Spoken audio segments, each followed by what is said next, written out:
यमुनानगर में बीजेपी के मंडल कार्यकर्ता प्रशिक्षण शिविर में आज बीजेपी के प्रदेशाध्यक्ष ओपी धनखड़ पहुंचे। उन्होंने बीजेपी कार्यकर्ताओं से कई मुद्दों पर बातचीत की।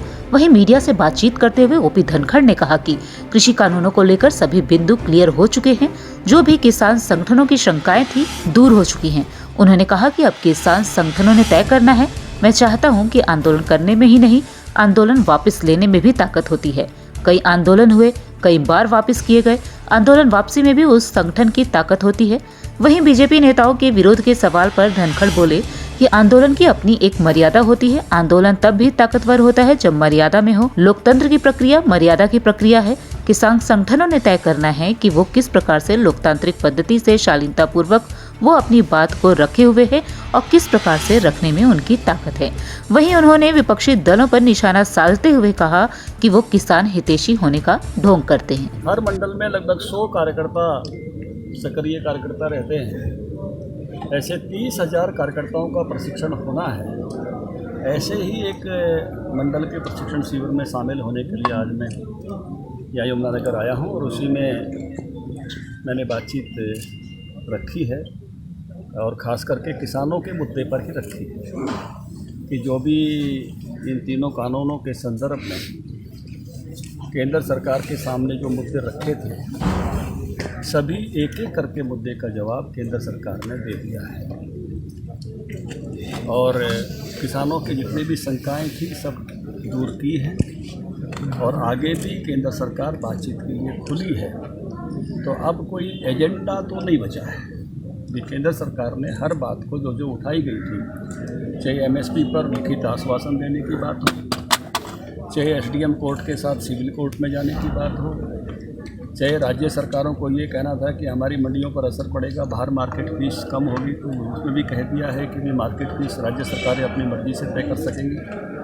चाहे व्यापारियों के रजिस्ट्रेशन की बात हो तो वो भी राज्य सरकार पर छोड़ दिया, वो कर सकेंगी। उनके सभी मुद्दों को एक तरह से एड्रेस किया है और मुझे लगता है कि अब केंद्र सरकार ने फिर से ये सारा विषय किसानों के लिए उसके बावजूद भी ओपन रखा हुआ है और बहुत संजीदगी से सारी बात की है। तो मुझे लगता नहीं कि अब इन मुद्दों में जो बात रखी गई थी कोई विषय उस प्रकार का बचा है। कुछ संगठन जो है वो हर आंदोलन की देखो एक अपनी मर्यादा होती है और आंदोलन तभी ताकतवर होता है जब अपनी मर्यादा में हो। लोकतंत्र की प्रक्रिया मर्यादा की प्रक्रिया है और लोकतंत्र की जो सारे विषय होते हैं वो भी मुद्दों के होते हैं। ये तो किसान संगठनों ने तय करना है कि वो किस प्रकार से शालीनता पूर्वक लोकतांत्रिक पद्धति से अपनी बात को रखे हुए हैं और उसी प्रकार से रखने में किसान संगठनों की ताकत हो। देखिए, दो बातें हैं।